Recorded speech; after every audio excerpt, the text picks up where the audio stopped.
Hello बच्चों, कैसे हैं आप सब लोग? सब बढ़िया।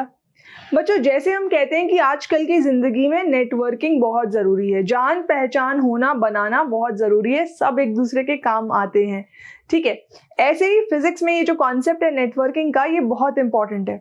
अगर मैंने आपको 4-6 कैपेसिटर्स दे दिए तो वो 4-6 कैपेसिटर्स किस नेटवर्क में लगाए जाएं ताकि उसका ऑप्टिमम यूज हो पाए। ठीक है, तो करंट इलेक्ट्रिसिटी चैप्टर पढ़ रहे हो, यहाँ पे आपने रेजिस्टर्स के बारे में पढ़ा है, तो ऐसे ही फिजिक्स में रेजिस्टर्स की नेटवर्किंग भी बहुत जरूरी है। क्लास 10th में कुछ बेसिक आइडिया आपने ले चुका है, पर फिर भी इस लेक्चर में हम हर एक चीज जो है रिवाइज करेंगे और फिर उसके आगे बढ़ के उसके क्या प्रैक्टिकल एप्लीकेशंस होंगे, बोर्ड एग्जाम में या नीट में किस टाइप के क्वेश्चंस आते हैं, वो हम देखने वाले हैं। ठीक है, इस लेक्चर में और इसके बाद के कुछ लेक्चर्स में। तो इसके पहले तो मैं आपको बता दूं फिर से ऐप के बारे में। जो भी कोई नया यूजर, जो भी कोई नया स्टूडेंट अभी इस वीडियो को देख रहा है, बेटा आप प्ले स्टोर पे जाके easily learn with a smile app download कर लेना और उसके साथ साथ अपना फोन नंबर यहाँ डाल देना। ठीक है, क्रिएट न्यू अकाउंट पे क्लिक कर देना। फिर उसके बाद कुछ बेसिक डिटेल्स आपसे पूछी जाएंगी, जैसे आपका नेम, ईमेल आईडी, जेंडर। ठीक है, एक बहुत इंपॉर्टेंट बात कि ये ऐप डाउनलोड करके, है ना, अपना लोकेशन जरूर ऑन रखना। आपको लोकेशन ऑल द टाइम जो है ऑन रखना है।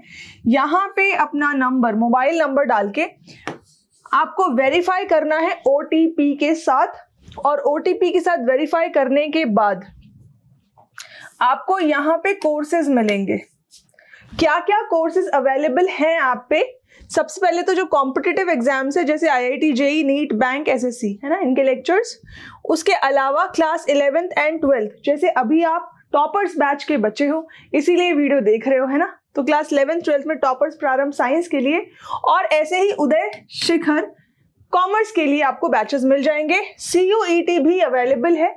हो सकता है कि आपको इसमें से सिर्फ किसी एक बैच की जरूरत है, पर आपके जान पहचान में दीदी भैया जो भी जिनको कुछ और कोर्सेज लेने हैं वो भी ले सकते हैं, तो उनको आप रेकमेंड कर सकते हो।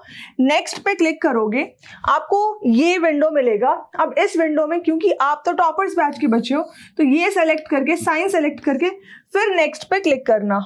उसके बाद अपनी क्लास सेलेक्ट कर लेना। क्लास सेलेक्ट करने के बाद फिर से नेक्स्ट पे क्लिक करके ये जो आपको यहाँ पे कोर्सेज दिख रहे हैं, इन कोर्सेज को ऐड टू कार्ट कर देना। ये जो भी एनुअल फीस स्ट्रक्चर आपको यहाँ पे दिख रहा है वो एक्चुअली बेटा 0 हो जाएगी। कैसे? जब आप free easily coupon code apply करोगे तो ये सब कुछ यहाँ पे क्या है, 0 हो जाएगा। ठीक है, अब सवाल ये कि जब ये लेक्चर आपको YouTube पे दिख रहा है तो ये आपको ऐप पे भी वैसा ही दिखेगा। क्या जरूरत है ऐप डाउनलोड करने की? पॉइंट ये है कि YouTube पे एड्स आते हैं और ऐप पे एड्स नहीं आते। उसके अलावा ऐप में कुछ और एडिशनल फीचर्स हैं जैसे टेस्ट, डाउट्स, कोर्सेज, लाइव, है ना, तो ये एडिशनल फीचर्स इसमें से कुछ तो एक्टिव है और कुछ बहुत जल्द एक्टिव हो जाएंगे, ये आपको वहां पे मिलेंगे।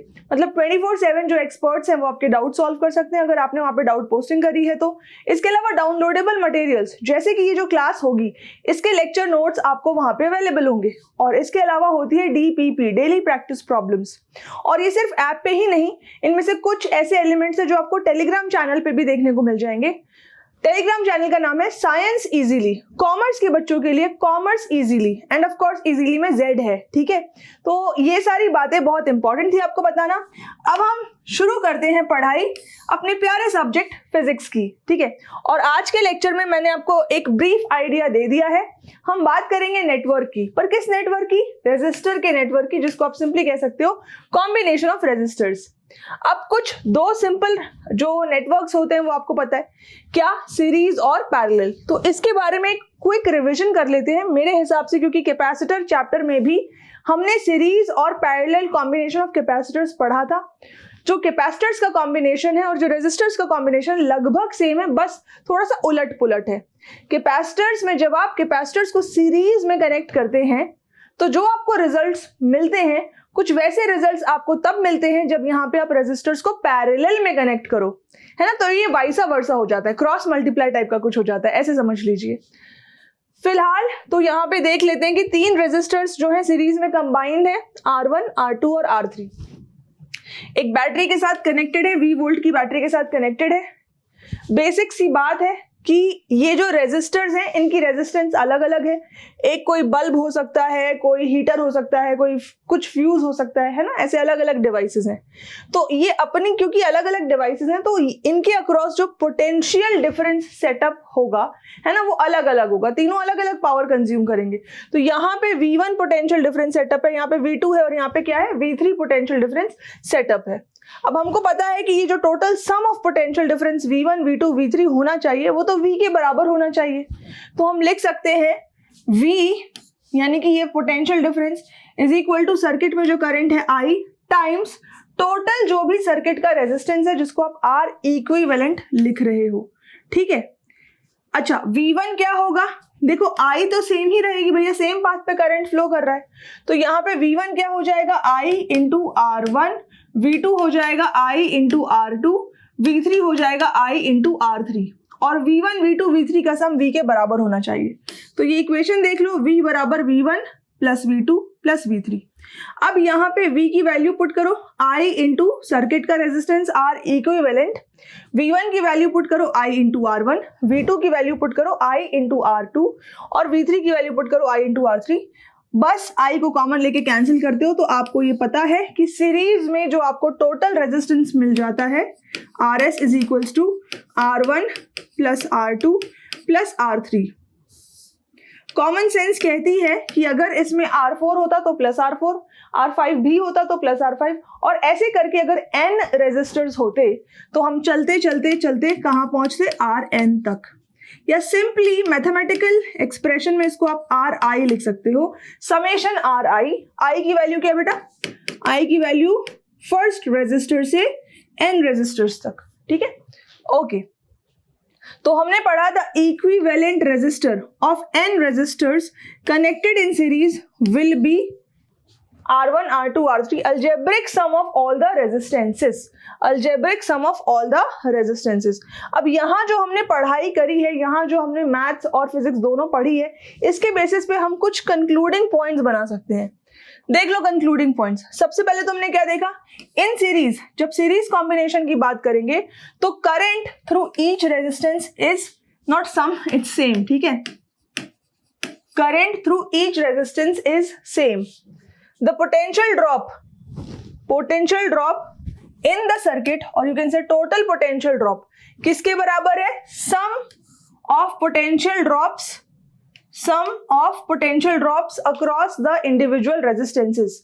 मतलब V बराबर V1 plus V2 plus V3 और जितने भी रेजिस्टेंस हो सबका पोटेंशियल ड्रॉप ऐड करके टोटल पोटेंशियल ड्रॉप आपको मिलेगा।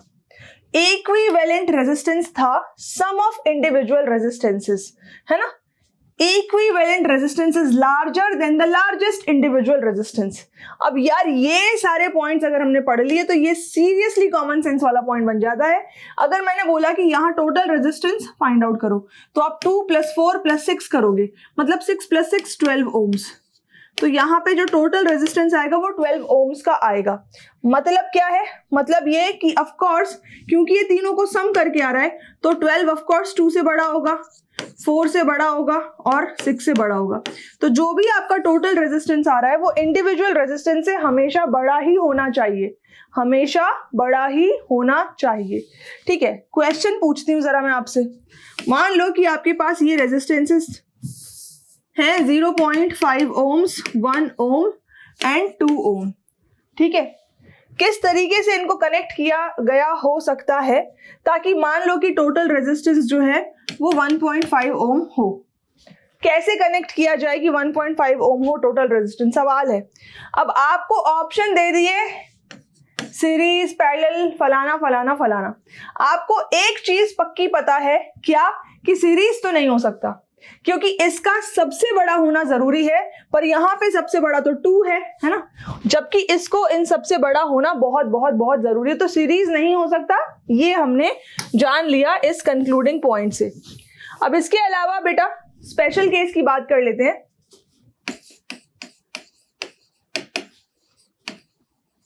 स्पेशल केस की बात कर लेते हैं। ठीक है, बेसिकली अगर सारे रेजिस्टर्स बराबर होते R1 R2 R3 Rn, सबकी रेजिस्टेंस बराबर होती, सेम होती।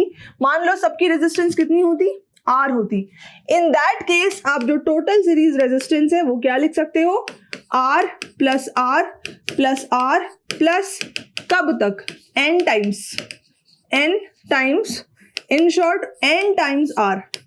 टोटल सीरीज रेजिस्टेंस उस केस में क्या हो जाती, n टाइम्स R हो जाती। चलो इस पे छोटा सा सवाल कर लेते हैं, ठीक है।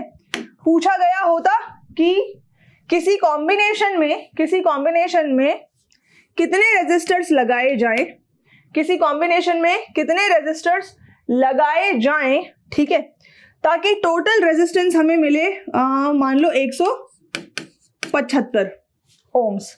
टोटल रेजिस्टेंस हमें कितना मिला बेटा, 175 ओम्स। कितने रेजिस्टेंस लगाए जाएं, सारे रेजिस्टेंसेस बराबर हैं, कह लो कितने बल्ब लगाए जाएं ताकि टोटल रेजिस्टेंस मिले 175 ohm. Each bulb carry same current. अब भैया सेम करंट का क्या मतलब है, सेम करंट का मतलब ये है कि एक वो सीरीज में लगे हो सकते हैं, है ना, क्योंकि सीरीज में सेम करंट ही होता है। क्या ये पैरेलल में भी लगे हो सकते हैं, ये पैरेलल में भी लगे हो सकते हैं।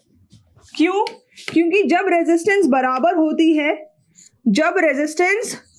होती है, अगर ये तीनों बराबर हुए तो अगर ये पैरेलल में लगे हो तो भी ये सेम करंट ड्रॉ करेंगे। कई बार बच्चे यहाँ घूम जाते हैं, यार सेम करंट की बात करें तो सीरीज ही सोचते हैं, ये पैरेलल भी हो सकता है। अब आगे की स्टेटमेंट में लिखा है each of the bulb carry same current equal to the current in the circuit. तो जितना सर्किट का करंट है उतना ही करंट हर बल्ब से जा रहा है। अब ये सीरीज कॉम्बिनेशन हो गया, ठीक है, अब ये सीरीज कॉम्बिनेशन हो गया। तो बोला गया है कि भैया बताओ कि कितने रेजिस्टेंस लगाए जाएं, टोटल आपको इतना मिलना चाहिए। और एक बल्ब का रेजिस्टेंस मान लो 5 ओम का है, एक बल्ब का, ठीक है। तो बड़ा सिंपल है, इस फॉर्मूले में पुट करा, 175 टोटल हो गया, एन आपको निकालना है, एक बल्ब का रेजिस्टेंस 5 है ना। तो बस यहां से आप एन फाइंड आउट कर लोगे। हालांकि बहुत छोटे मोटे क्वेश्चंस है, सीबीएसई 12th बोर्ड में तो नहीं आएंगे, लेकिन एनालॉजी आपको लगनी आनी चाहिए। यहाँ पे होता क्या है कि आपको छोटे मोटे असर्शन रीजन आ सकते हैं, which of the following statement is true और नॉट, ऐसे क्वेश्चन आपको ऑब्जेक्टिव में आ सकते हैं, ठीक है। तो कॉन्सेप्ट तो चाहे छोटा हो बड़ा हो सारे क्लियर होने ही चाहिए। ओके, अब सीरीज रेजिस्टेंस की बात कर ली तो पैरेलल रेजिस्टेंस की बात करते हैं। देखो मैं ये जल्दी क्यों करवा रही हूँ बेटा, क्योंकि आप पहले 10th में कर चुके हो, कैपेसिटर में भी लगभग सेम रिपीट, मतलब मुझे नहीं लगता है कि अभी कोई ऐसा बच्चा होगा जिसको ये डिटेल में फिर से पूरे डेरिवेशन समझाने की जरूरत है ना। तो इसको स्किप करके आगे आने वाले क्वेश्चंस किस टाइप के आते हैं उसको अपन पढ़ेंगे, ठीक है। हाँ तो बेटा, तो यहाँ पे देख लो R1 R2 R3 तीन क्या है, पैरेलल में रेजिस्टर्स लगे हुए हैं, 20 वोल्ट की बैटरी है मान लो। अब देखो हम जब पोटेंशियल डिफरेंस को डिफाइन करते थे एक इंपॉर्टेंट लाइन होती थी, potential difference across the end point of a resistor, है ना। जब आप डिफरेंस की बात करते हो तो अक्रॉस द एंड पॉइंट ये कहते हो। अब देखो R1 का एंड पॉइंट, R2 का एंड पॉइंट, R3 का एंड पॉइंट, तीनों रेजिस्टर के एंड पॉइंट क्या आपस में जुड़े हुए हैं, हाँ जी ये आपस में जुड़े हुए हैं। तो पैरेलल कॉम्बिनेशन की एक खास बात कि यहां जो आपने पोटेंशियल डिफरेंस V अप्लाई करा है वो पोटेंशियल डिफरेंस तीनों के एंड पॉइंट्स पे लग रहा है, मतलब इसके अक्रॉस पोटेंशियल डिफरेंस V होगा, इसके अक्रॉस भी पोटेंशियल डिफरेंस V होगा और इसके अक्रॉस भी पोटेंशियल डिफरेंस क्या होगा बेटा, V ही होगा, ठीक है। इसके अलावा आप देख सकते हो कि यहाँ पे जो करंट है इसको जाने के 3 रास्ते मिल गए। तो करंट का एक नेचर होता है ना, ज्यादा करंट लो रेजिस्टेंस पाथ से फ्लो करता है, इनमें से जो भी सबसे छोटा रेजिस्टेंस होगा उसमें सबसे ज्यादा करंट होगा, ये करंट का नेचर है, ठीक है। तो इस तरीके से बेस्ड ऑन रेजिस्टेंस वैल्यू किसकी ज्यादा है किसकी कम है क्या है, करंट डिवाइड हो जाएगा, अलग अलग करंट जो है तीनों में फ्लो करेगा। पर अगर R1 R2 R3 बराबर होते, फिर से सुन लो, अगर बराबर होते तो करंट तीनों में सेम होता, अभी I1 I2 I3 अलग अलग होंगे, ठीक है। लेकिन of course conservation of charge की वजह से हम कह सकते हैं अगर इस बैटरी ने 100 कूलम का चार्ज दिया था, ठीक है, इसमें 80 चले गए, इसमें 10 चले गए, तो बचे कितने, 10 बचे, वो हवा में नहीं उड़ जाएंगे, वो इधर जाएंगे, ठीक है। तो कंजर्वेशन ऑफ चार्ज लगाओगे तो I is equals to I1 plus I2 plus I3, है ना, कंजर्वेशन ऑफ चार्ज। अच्छा, V is equals to V1 plus V2 plus V3, conservation of energy. V equals to V1 plus V2 plus V3 क्या है बेटा, conservation of energy है, ठीक है। Okay, conservation of charge लगा दिया। अब I फिर से ओम्स लॉ लगा दो। I यहाँ पे ये टोटल सर्किट करंट है, तो सर्किट में जो पोटेंशियल ड्रॉप है V है और डिवाइडेड बाय सर्किट के रेजिस्टेंस को R इक्विवेलेंट लिख दिया, तो V बाय R इक्विवेलेंट। ऐसे ही I1 क्या हो जाएगा, V bye R1, I2 V bye R2 और I3 V बाय R3, है ना। तीनों वैल्यूज लिख ली, V कॉमन, क्या मिला 1/R इक्विवेलेंट बराबर 1/R1 plus 1/R2 plus 1/R3। और यहां से अपन जनरल कॉमन सेंस लगा दें, अगर n रेजिस्टर्स होते तो फिर अपना इक्वेशन क्या बनता, 1/R इक्विवेलेंट बराबर 1/R1 plus 1/R2 plus 1/R3 so on. ठीक है बेटा, ओके। यहां पे स्पेशल केस लगा देते हैं, स्पेशल केस। ठीक है, तो स्पेशल केस में हमने कह दिया कि मान लो कि R1, R2, R3 ऐसे से करके Rn तक सारे रेजिस्टर्स की वैल्यू सेम है, रेजिस्टेंसेस सेम है, इसको अपन ने R मान लिया, है ना। तो 1/RP क्या हो जाएगा, 1/R plus 1/R plus 1/R plus कब तक, n टाइम्स। तो ये क्या बनेगा 1/RP बराबर n/R और इन शॉर्ट RP बराबर R बाई N। ठीक है, RP बराबर R बाई N, ये स्पेशल केस हो गया। अब देखो बेटा, इसको पढ़ने के बाद क्या कंक्लूडिंग पॉइंट्स लिखे जा सकते हैं, उन कंक्लूडिंग पॉइंट्स पर अपन चर्चा कर लें जरा। तो पहला पॉइंट है potential drop across each resistance is the same. बेटा ये पॉइंट आता है कंजर्वेशन ऑफ एनर्जी से। ठीक है, बैटरी अगर V वोल्ट की है और आपने 3 रेजिस्टर्स कनेक्ट किए हैं पैरेलल में, ठीक है, तो आपको ये चीज आपको याद रखनी है कि सबसे पहले तो क्योंकि तीनों रेजिस्टर सेम एंड पॉइंट पे कनेक्टेड हैं और उसी एंड पॉइंट पे आपने बैटरी को कनेक्ट करा है, तो वही same potential difference across each resistor रहने वाला है। ओके, दूसरा पॉइंट है total current is equals to sum of the current through individual resistance. ये आता है कंजर्वेशन ऑफ चार्ज से। अगर I करंट सर्किट में है और आप उस करंट को 3 डिफरेंट रेजिस्टेंस पाथ देते हो, लो रेजिस्टेंस, हाई रेजिस्टेंस, ऐसा, तो लो रेजिस्टेंस में ज्यादा करंट जाएगा, हाई रेजिस्टेंस में कम करंट जाएगा, लेकिन टोटल सम क्या होना चाहिए, वो टोटल सर्किट करंट के बराबर होना चाहिए। ऐसा नहीं होगा कि इधर से 5 एम्पियर गए उधर से 4 एम्पियर निकले, करंट कहीं गुम नहीं हो जाएगा, जितना दिया था उतना ही पाओगे। ठीक है, उसके बाद equivalent resistance is less than the smallest individual resistance. अब यहां पे फिर से अपन एक एग्जांपल ले लें 2, 4, 6 का, तो अपने पास ये 2, 4 और 6, ठीक है, तो 2, 4 और 6 ये 3 रेजिस्टेंस है और पैरेलल में कंबाइंड है। अगर आप यहां पे टोटल रेजिस्टेंस निकालोगे 1/2, 1/4, 1/6 करके, तो क्या होने वाला है, से 1/2 आपने कॉमन ले लिया, 1/1 प्लस 1/2 प्लस 1/3 आपका बचा। इसको और सॉल्व करके कैसे लिख सकते हो, 1/2 इंटू 6 प्लस 3 प्लस 2 6 प्लस 5 11, तो 11/6, और ये कह लो कि 11/12। यहां से जब आप रेसिप्रोकल लोगे तो RP क्या हो जाएगा 12/11 ओम्स। तो आप देखो बेटा, जो टोटल रेजिस्टेंस आ रहा है पैरेलल कॉम्बिनेशन का 12/11, ऑफ कोर्स 11 से जब आप इसको सॉल्व करोगे तो 1 पॉइंट कुछ आने वाला है। अब जब ये 1 पॉइंट कुछ आएगा, वट एवर इट इज, बेटा ये वैल्यू 2 ओम से तो छोटी है, तो इन तीनों में जो सबसे छोटा रेजिस्टेंस था 2 ओम का, टोटल रेजिस्टेंस उससे भी छोटा है, जबकि सीरीज में जो टोटल रेजिस्टेंस था सबसे बड़े से भी बड़ा था। ठीक है, तो ये पॉइंट आपको बेटा याद रखना है, असर्शन रीजन टाइप के क्वेश्चंस में ये आ सकता है। ओके, अब मैं आपको सीरीज और पैरेलल कॉम्बिनेशन से रिलेटेड कुछ ट्रिक्स बता रही हूं, जिससे आपकी कैलकुलेशंस जो है फास्ट हो जाएंगे, आप उसे जल्दी सॉल्व करोगे। ध्यान से देखना। सबसे पहले तो अगर आपको कोई 2 रेजिस्टेंस पैरेलल में कंबाइंड दिए हों, ठीक है, ये रेजिस्टेंस मान लो R1 है, ये रेजिस्टेंस मान लो R2 है, तो आपका जो टोटल पैरेलल रेजिस्टेंस होगा, आपको सीधे सीधे याद रखना है क्या होगा, R1 into R2 upon R1 plus R2। अब कैसे, सिंपल है, जब आप 1/RP लिखोगे 1/R1 प्लस 1/R2, इसको सॉल्व करोगे तो ऊपर हो जाएगा R1 प्लस R2 और नीचे हो जाएगा R1 इंटू R2। फिर आप इसका रेसिप्रोकल लोगे, तो हर बार उतना लंबा स्टेप तो आप करोगे नहीं, इसीलिए डायरेक्ट आपको रिजल्ट याद रखना है।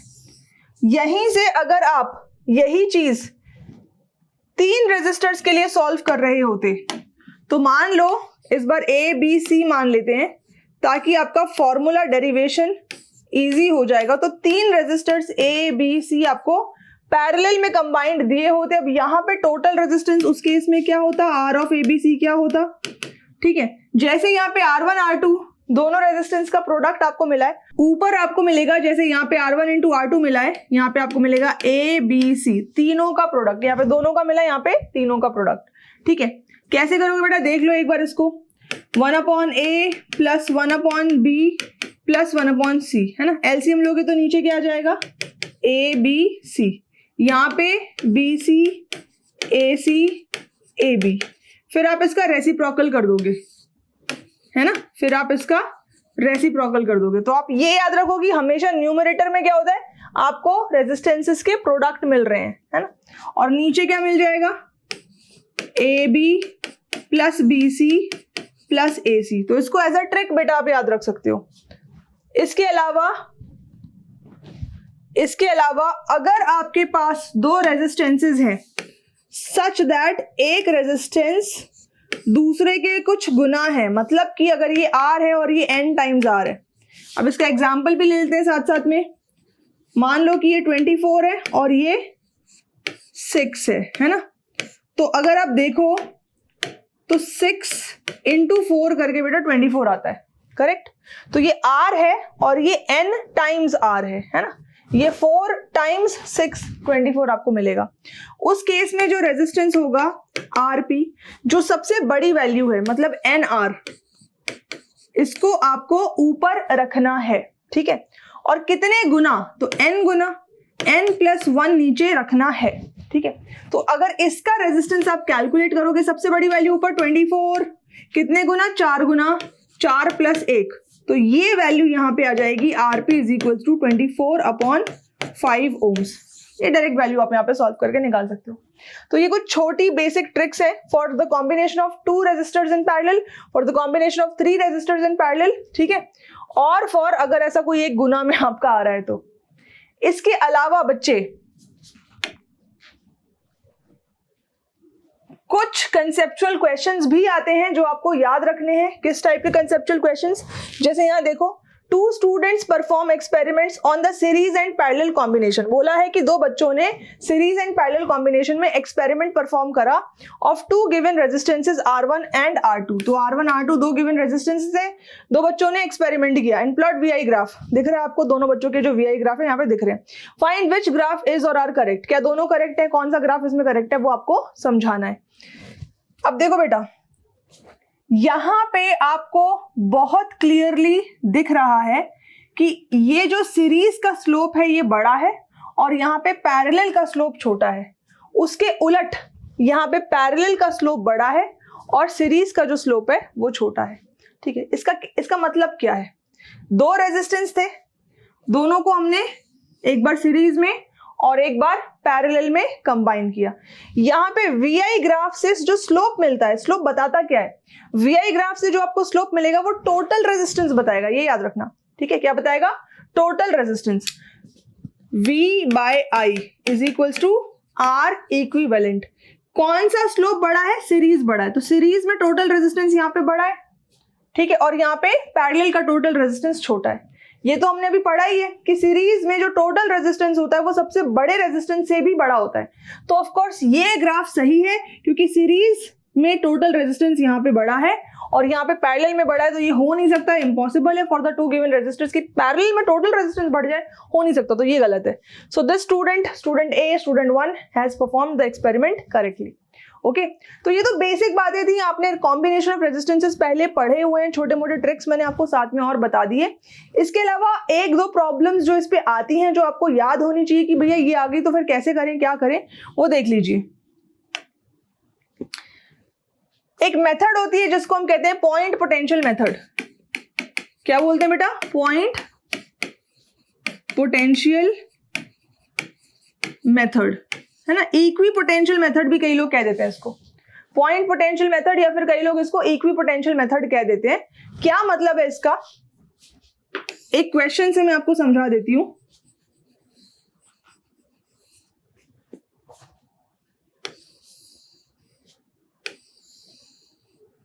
तो यहां पे अपने पास ये पॉइंट A है ये पॉइंट बी है, और आपको बोला जाए कि आर ए बी आपको निकालना है। क्या निकालना है?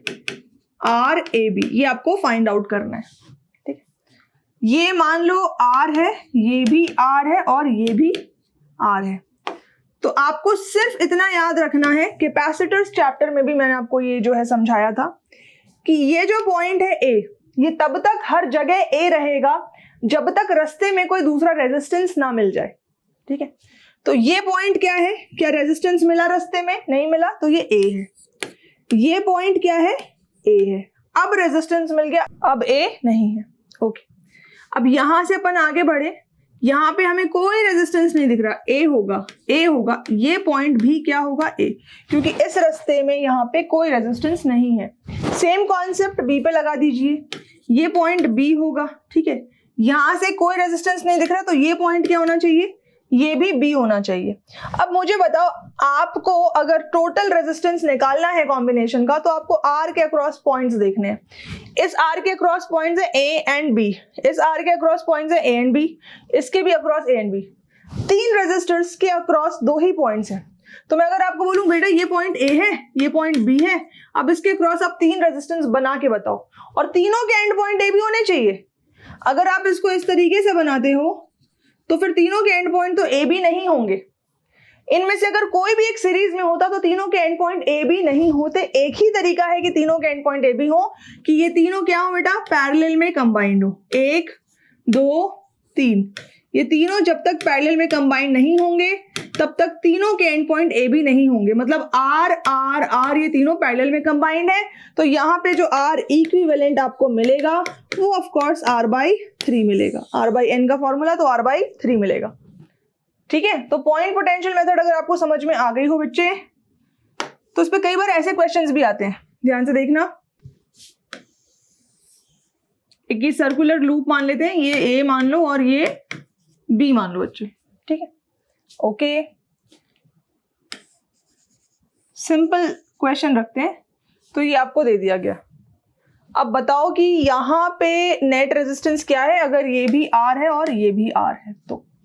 ठीक है, अब देखो बच्चा, सबसे पहले तो ये पॉइंट क्या होगा? ए होगा, क्योंकि यहां पे कोई रेजिस्टेंस मिल रहा है क्या आपको? कोई रेजिस्टेंस नहीं मिल रहा। हाँ, यहां पे मैंने एक और रेजिस्टेंस ये बना दिया। ठीक है, एक और रेजिस्टेंस यहाँ पे ये बना दिया। तो बेटा ये जो पॉइंट होगा, ये पॉइंट क्या होगा? ये भी ए होगा। ठीक है, यहाँ पे मैंने आर बना दिया। अब मैंने आपको बताया था कि करंट का एक नियम है, शॉर्टेस्ट पाथ, सबसे छोटे पाथ से वो जाएगा। तो अब क्या है कि ये जो वायर है ना, कंडक्टिंग वायर, ये हो गई अपनी कंडक्टिंग वायर। तो कंडक्टिंग वायर का रेजिस्टेंस 0 माना जाता है। तो अगर करंट को यहां से जाना है और यहां बीच में रेजिस्टेंस मिल रहा है, तो एक्चुअली इस रास्ते करंट जाएगा ही नहीं, करंट जाएगा ही नहीं। सारा करंट ये इस रास्ते जाएगा। ठीक है, ये इस रास्ते जाएगा। तो अगर इस फिगर को सिंपली आप देखो तो बेसिकली यहां पे सिर्फ और सिर्फ एक रेजिस्टेंस है ए और बी के बीच में। ये पॉइंट भी ए ही कहलाएगा, ये पॉइंट भी ए ही कहलाएगा। हर पॉइंट पे आप सेम पोटेंशियल लेकर चल रहे हो, क्योंकि कंडक्टिंग वायर का रेजिस्टेंस 0 मान के चलते हो। तो बेसिकली आपको सिर्फ एक रेजिस्टेंस ए और बी के बीच में मिल रहा है, सिंपली आर। ठीक है, सिंपली आर। तो पॉइंट पोटेंशियल मेथड का कॉन्सेप्ट अगर आपको क्लियर हो गया, तो इसके ऊपर बेस्ड एक और सवाल हम कर लेते हैं। देखो ये सवाल यहाँ पे आपको दिया हुआ है। ये पॉइंट क्या हो जाएगा? ए। ये पॉइंट क्या हो जाएगा? ए। और ये ए, क्योंकि इस रास्ते कोई दूसरा रेजिस्टेंस नहीं आ रहा, तो सारी कंडक्टिंग वायर पे एक ही पॉइंट आप ए मान के चलोगे। ए और बी के बीच में आपको यहां पे क्या रेजिस्टेंस मिल रहा है बेटा? आर मिल रहा है। क्या मिल रहा है? देखो ये पूरा ए हो गया, तो ए और बी के बीच में क्या मिल रहा है? आर। अगर आपको इक्विवेलेंट रेजिस्टेंस निकालना है तो देख लो, ये पॉइंट को आप सी मान सकते हो। ठीक है, अब देखो ए और सी बेटा, ए और सी के बीच में आपको 3 रेजिस्टेंस मिल रहे हैं। तो 2 पॉइंट के बीच में 3 रेजिस्टेंस सिर्फ और सिर्फ पैरेलल में कंबाइंड हो सकते हैं। पहले अपन ने देख लिया, ए और सी के बीच में एक, ए और सी के बीच में दूसरा, ए और सी के बीच में तीसरा। तो 2 पॉइंट के बीच में 3 रेजिस्टेंस सिर्फ और सिर्फ सीरीज में सॉरी पैरेलल में कनेक्ट हो सकते हैं। तो इन तीनों का इक्विवेलेंट क्या हो जाएगा, r/3। क्या हो जाएगा बेटा, r/3। B और C एक दूसरे से कनेक्टेड है नहीं, तो अगर मैं इसको सिंप्लीफाई करके बनाना चाहूं तो मेरे पास एक पॉइंट है A, एक पॉइंट है B, और A और B के बीच में जो रेजिस्टेंस कनेक्टेड है वो है R। और अगर बात करी जाए C की, तो A और C के बीच में जो रेजिस्टेंस कनेक्टेड है ना, B से देखो, B से C का कोई कनेक्शन, कोई लेना देना है नहीं, तो A और C के बीच में ये जो 3 रेजिस्टेंस कनेक्टेड है ये पैरेलल में। तो इसको इस तरीके से सिंप्लीफाई करके बनाया जाएगा। इसका अगला स्टेप क्या हो जाएगा, ये r/3 पैरेलल में, ठीक है। फिर ये आपका हो गया R, ये पॉइंट हो गया आपका A, ये पॉइंट हो गया आपका B, और ये पॉइंट हो गया आपका C। अगर क्वेश्चन में बोला होता कि AC के अक्रॉस निकालो, तो आप क्या करते, AB के अक्रॉस निकालो तो आप क्या करते, टोटल निकालो तो आप क्या करते, R+R/3। तो इक्वी पोटेंशियल मेथड में बस इतना ही याद रखना है कि कंडक्टिंग वायर में हर पॉइंट में पोटेंशियल आपको सेम लेके चलना है, ठीक है। इसके अलावा कॉम्बिनेशन ऑफ रेजिस्टर्स में और भी वैरायटी के क्वेश्चंस आते हैं, जैसे मिरर सिमेट्री, ठीक है। क्यूबिकल नेटवर्क आपको दे दिया जाएगा, क्यूबिकल नेटवर्क का टोटल रेजिस्टेंस क्या होगा, 2-3 मेथड है उसके, तो आगे आने वाले लेक्चर में आप किरचॉफ्स लॉ पढ़ोगे, मीटर ब्रिज, पोटेंशियोमीटर और मिरर सिमेट्री, ये टाइप के जो लेक्चर्स हैं ये डिलीवर होंगे। तो आगे आने वाले लेक्चर्स को जरूर अटेंड करना, ठीक है। इस लेक्चर के लिए thank you so much for joining today. Notes बना लेना जरूर से, जितना भी अभी तक पढ़ाया गया है सारे नोट्स रेडी होने चाहिए, ठीक है बच्चे party. So thank you so much.